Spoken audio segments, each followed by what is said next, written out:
नमस्कार मित्रों। दस स्वदेश में आपका स्वागत है। यहाँ करते हैं हम लोग देश में हो रही राजनीति पर चर्चा। एनडीए का जब निर्माण हुआ था तो भाजपा ने अपने कोर मुद्दों को साइडलाइन कर दिया था कि कोलिशन यहाँ पर बचा रहे। लेकिन वर्तमान समय में ऐसा लग रहा है कि एनडीए को पूरे तरीके से भाजपा ने हाईजैक कर लिया है।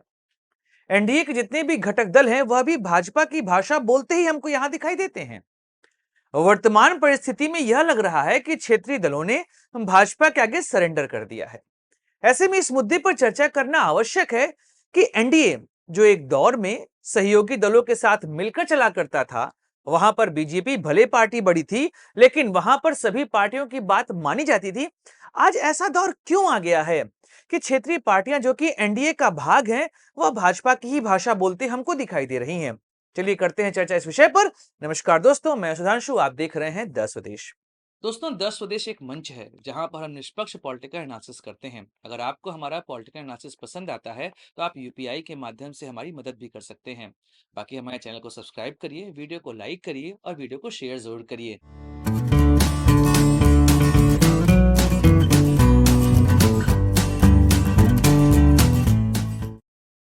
दोस्तों, 75 साल के इतिहास में कांग्रेस ने देश में अधिकतर समय में राज किया है। दो छोटे कालखंड को छोड़ दिया जाए 2000 से पहले, तो वहां पर कांग्रेस की ही कमोबेश सरकार चलती थी। अगर कांग्रेस सत्ता का भाग नहीं है तो उन्होंने बाहर से समर्थन दिया है। वो दो छोटे इंस्टेंसेस थे। 1977 का जब इमरजेंसी के बाद चुनाव हुआ था तो जनता पार्टी की सरकार बनी थी, और उसके बाद 1989 में जिस समय वीपी सिंह ने सरकार बनाई थी जनता दल के रूप में। उसके बाद अगर आप देखेंगे तो 1990 में चंद्रशेखर की सरकार बनी थी, वहां पर भी कांग्रेस बाहर सपोर्ट कर रही थी। चाहे 1996 में जब एसडी देवगौड़ा बने थे प्रधानमंत्री, वहां भी कांग्रेस बाहर सपोर्ट कर रही थी, और आईके गुजराल जब बने थे वहां भी कांग्रेस बाहर सपोर्ट सरकार को कर रही थी। तो जो ये इंस्टेंसेस थे, यहां पर कांग्रेस सत्ता का भाग बनी थी। ऐसे में कोशिश की जा रही थी कि एंटी आईएनसी एक सरकार यहां पर बने। अच्छा, इसकी जो कवायद हुई वो 1996 में हुई, जब अटल बिहारी वाजपेयी 13 दिन के लिए प्रधानमंत्री बने थे। क्योंकि सबसे बड़ी पार्टी वह उभर के आए थे, ऐसे में राष्ट्रपति ने उनको मौका दिया सरकार बनाने का और कहा कि आप 272 प्रूफ कर दीजिए और प्रधानमंत्री बने रहिए। लेकिन 13 दिन बीत जाने के बाद भी अटल बिहारी वाजपेयी बहुमत नहीं साबित कर पाए और उन्होंने एक ऐतिहासिक भाषण दिया था। वह भाषण आज भी यूट्यूब पे पड़ा है, आप उसको जरूर सुनिएगा। अगर आप लोकतंत्र को समझना चाहते हैं तो अटल बिहारी वाजपेयी का वह भाषण आज भी उदाहरण के रूप में आप रख सकते हैं। ऐसा भाषण लोकतंत्र के इतिहास में बहुत कम ही देखने को मिला है। अटल जी ने वहां पे इस्तीफा दिया। अच्छा, उसके बाद एसडी देवगौड़ा और आईके गुजरालिया बनते हैं प्रधानमंत्री। उसके बाद 15 मई 1998 को एनडीए का निर्माण किया गया, और कई सारे घटक दल जो यह प्रयास कर रहे थे कि कांग्रेस सरकार ना बना पाए, वहां पर एनडीए का फॉर्मेशन हुआ। उस समय समता पार्टी, एआईडीएमके, यह सब उसका भाग बने थे। लेकिन 1999 में एआईडीएमके गठबंधन से अलग होती है और मात्र एक वोट से प्रधानमंत्री अटल बिहारी वाजपेयी की सरकार जो है वह गिर जाती है। वह भी भाषण ऐतिहासिक है, उसको भी आप सुन सकते हैं। अटल जी का वैसे कोई भाषण आप सुनेंगे तो वह ऐतिहासिक ही है। 1999 में फिर से चुनाव होते हैं और चुनाव के नतीजे फिर से एनडीए के पक्ष में आते हैं। उस समय जब एनडीए का निर्माण हुआ था तो भाजपा के कोर एजेंडे, उस समय तीन कोर एजेंडे हुआ करते थे। राम मंदिर का निर्माण, उसके अलावा यूसीसी और आर्टिकल 370। इन तीनों को साइडलाइन रखा गया और एनडीए का एक कॉमन मिनिमम प्रोग्राम बनाया गया। अगर आप एनडीए के घटक दलों के नाम सुनेंगे तो आप भी आश्चर्य में पड़ जाएंगे। उस समय ममता बनर्जी, फारूक अब्दुल्ला, नीतीश कुमार, फिर चंद्रबाबू नायडू, बीच में एआईडीएमके, यह सब भाग थे एनडीए का, क्योंकि यह सब कोशिश कर रहे थे कि एक ऐसी सरकार बने जो कि कांग्रेस से अलग हो। हाँ, 2002 में जब गोधरा दंगे हुए, जब साबरमती एक्सप्रेस कांड हुआ था, उसके बाद गोधरा दंगे हुए थे, तो गोधरा दंगों की वजह से कुछ लोगों ने सत्ता से अपने आप को अलग किया, एनडीए से अलग किया। उसमें पहला नाम जो सबसे प्रमुख था वह थे रामविलास पासवान। क्योंकि रामविलास पासवान को मौसम विज्ञानी भी कहा जाता था। उनको पता चलता था कि कौन सरकार आने वाली है, उसके अकॉर्डिंग वो डिसीजन ले लेते थे। अच्छा, समता पार्टी भी हुआ कर जॉर्ज फर्नांडिस की हुआ करती थी। जब समता पार्टी टूटी, जेडीयू का निर्माण हुआ, तो जेडीयू यहां पर भाग बन गई थी एनडीए का। इसके बाद यह गठबंधन 2004 में चुनाव लड़ता है इंडिया शाइनिंग के मुद्दे पर। और सरकार वापस लौटकर नहीं आती। एनडीए को 186 सीटें यहां पर मिलती हैं। यूपीए के नाम से एक नया गठबंधन बनता है।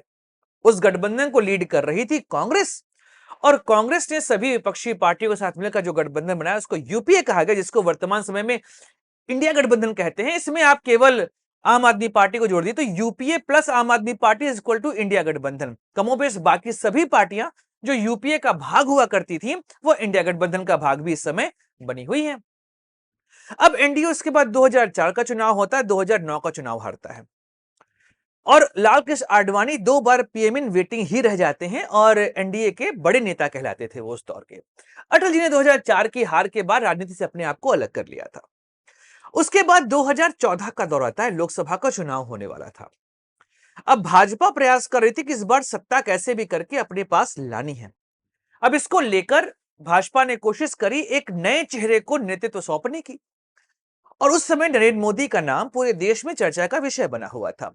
गुजरात मॉडल, वाइब्रेंट गुजरात, यह सब बहुत तेजी से पूरे देश में फैला हुआ था और नरेंद्र मोदी के भाषण पूरे देश में चल रहे थे। यह एक ऐसा दौर है जब एक गुजरात का नेता हिंदी में भाषण दे रहा था और हर कोई उनके भाषण को कवर कर रहा था। उसी समय उत्तर प्रदेश के प्रयागराज में महाकुंभ भी है 2013 में, और वहां पर जितने भी संत हैं उन्होंने आरएसएस के सामने नरेंद्र मोदी के नाम का प्रस्ताव रखा। इस दबाव में आकर उस समय राजनाथ सिंह भाजपा के अध्यक्ष हुआ करते थे, उन्होंने नरेंद्र मोदी का नाम इंडोर्स किया। अच्छा, ये नाम इंडोर्स करना ही था कि भाजपा के कई सारे जो बुजुर्ग नेता थे उन्होंने इसका विरोध किया। इसमें लाल कृष्ण आडवाणी, मुरली मनोहर जोशी, यशवंत सिन्हा यह नाम प्रमुख हुआ करते थे। इन लोगों को आगे चल के मार्गदर्शक मंडल में डाल दिया गया। लाल कृष्ण आडवाणी जो कि नरेंद्र मोदी के राजनीतिक गुरु माने जाते हैं, 2002 में उनकी कुर्सी बचाने में लाल कृष्ण आडवाणी का बहुत बड़ा हाथ हुआ करता था, लेकिन उनको मार्गदर्शक मंडल में डाल दिया गया। और यह दौर था जहां से एनडीए की सबसे प्रमुख सहयोगी वह थी जेडीयू, वह अलग हो जाती। नीतीश कुमार वह लगातार एनडीए के साथ 1998 से थे, वह इस गठबंधन को छोड़कर अलग हट जाते हैं। किस लिए? केवल नरेंद्र मोदी के मुद्दे पर। लेकिन 2014 में एनडीए की सरकार तो बनती है, लेकिन बीजेपी अपने दम पर यहां बहुमत प्राप्त कर लेती है। 1984 के चुनाव के बाद यह पहला ऐसा मौका था कि किसी पार्टी ने अपने दम पर 272 के जादुई आंकड़े को यहां पर पार किया था। अब इसके बाद एनडीए के घटक दलों की आवश्यकता नहीं पड़ रही थी भाजपा को। 2014 से 2019 तक तो भाजपा को फिर भी रिक्वायरमेंट थी क्योंकि राज्यसभा में बहुमत नहीं था, लेकिन 14 से 19 के बीच में कई सारी राज्यों में भी इनकी सरकार बनी। इस वजह से राज्यसभा में भी इनके पास ठीक ठाक नंबर आ गए और वहां से गठबंधन की राजनीति यहां पर चल रही थी, पर उस गठबंधन की राजनीति में भाजपा ही गठबंधन थी। सहयोगी दल धीमे धीमे साइडलाइन हो चुके थे। 2019 में एनडीए को 353 सीट मिलती है, लेकिन भाजपा अपने दम पे 303 सीटों की प्राप्ति कर पाई थी और यहां पर पूरे तरीके से एनडीए का खात्मा हो चुका था। अब एनडीए के घटक दलों के पास कोई शक्ति नहीं बची थी। लेकिन भाजपा को भी पता है कि अगर किसी राज्य में सत्ता बनानी है, खासकर उन राज्यों में जहां पर वह प्रमुख शक्ति नहीं है, वहां पर उन्हें गठबंधन के साथियों की आवश्यकता होगी। इसलिए उनको छोटे मोटे विभाग यहां पर थमा दिए जाते थे। कुछ राज्य हैं जहां पर भाजपा बिना गठबंधन के सरकार नहीं बना सकती है, जैसे अभी तमिलनाडु में एआईएडीएमके के साथ गठबंधन करने का प्रयास किया जा रहा है। उसके अलावा आंध्र प्रदेश में गठबंधन हुआ टीडीपी के साथ, बिहार में जेडीयू के साथ। अब वहीं पर इनकी जो एक सहयोगी, प्रमुख सहयोगी थी शिवसेना महाराष्ट्र में और अकाली दल पंजाब में, इन दोनों से गठबंधन यहां पर खत्म हो गया। अब इन दोनों से गठबंधन खत्म होने का आप एग्जाम्पल समझिए कि महाराष्ट्र में सरकार बनाने के इनको शिवसेना को तोड़ना पड़ा और अकाली दल भी पंजाब में खत्म हो गए, आम आदमी पार्टी में सरकार बनाई और वहां पर भाजपा भी खत्म हो गई। वैसे भी उनका बहुत वोट वहां पर नहीं हुआ करता था। अब बात यह स्पष्ट है कि भाजपा को एनडीए के घटक दलों की आवश्यकता नहीं थी। लेकिन 2024 का चुनाव ऐसा हुआ जहां पर भाजपा को 240 सीटें मिली और विपक्षी गठबंधन इंडिया को 236 सीटों की प्राप्ति हुई। हाँ, ये नंबर्स ऐसे दिखाई देते हैं, पर सीधे तौर पर कह सकते हैं कि सभी पार्टियां एक गठबंधन का भाग हैं। तो भाजपा को 240 और इंडिया गठबंधन को 236 सीटें मिली और एनडीए गठबंधन को 293 मिली। अब यहां पर भाजपा अब अपने घटक दलों के सहयोग पर सरकार चला रही है, तो ऐसे में लगा कि नरेंद्र मोदी जो 2014-2019 के दौर पे शक्तिशाली हुआ करते वो इतने शक्तिशाली इस बार नहीं रहेंगे।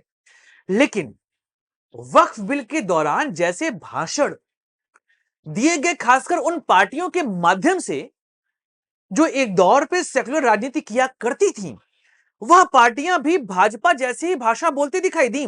एग्जाम्पल देता हूं मैं, जब जेपीसी का बिल पेश किया गया लोकसभा में रिजू के माध्यम से, तो टीडीपी के सांसद ने कहा कि इसको जेपीसी में भेजना चाहिए। एक नोट आया, उस नोट को स्वीकार करके तुरंत इसको जेपीसी में भेज दिया गया। सबको पता है कि जिसकी सरकार होती है, जिसके पास बहुमत होता है, जेपीसी में भी उसी का बहुमत होगा। अब कहा जाता है कि जेपीसी में जो विपक्षी गठबंधन के लोग थे, उन्होंने लगभग 45 संशोधन सुझाए थे, उस पर यहां पर खारिज कर दिया गया। लेकिन जो एनडीए के घटक दल थे, इन्होंने यहां पर 14 संशोधन सुझाए थे, इनको स्वीकार कर लिया गया। फिर वक्फ बिल आता है लोकसभा में अप्रैल के महीने में 2025 में।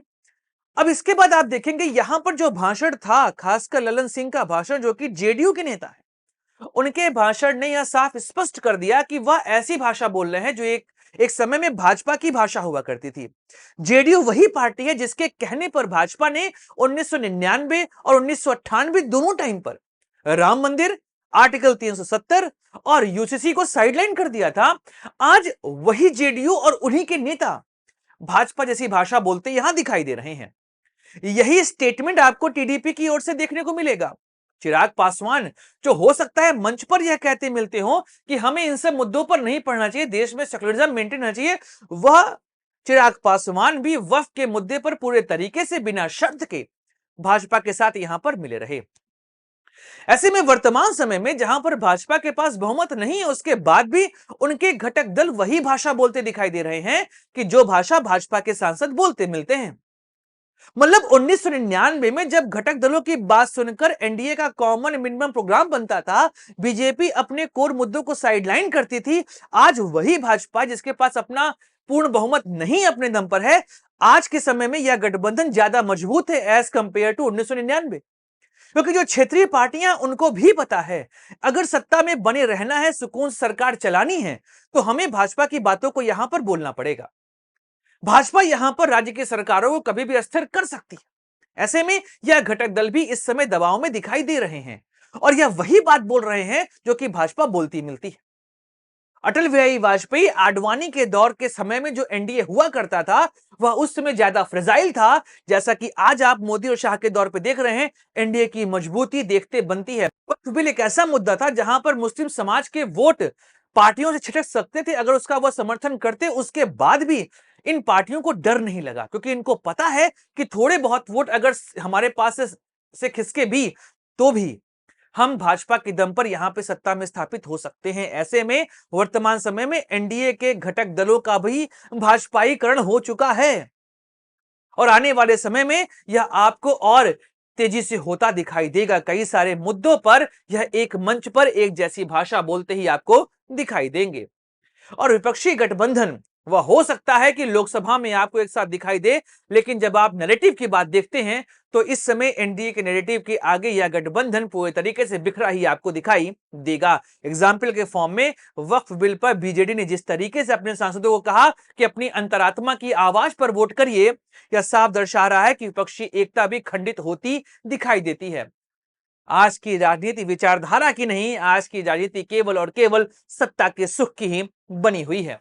दोस्तों, वीडियो समाप्त करते हैं, मिलेंगे अगले वीडियो में, चर्चा करेंगे किसी और नैतिक मुद्दे की। अपने दोस्त दांशों को दीजिए इजाजत। Like share subscribe the channel. जय हिंद, वंदे मातरम, भारत माता की जय।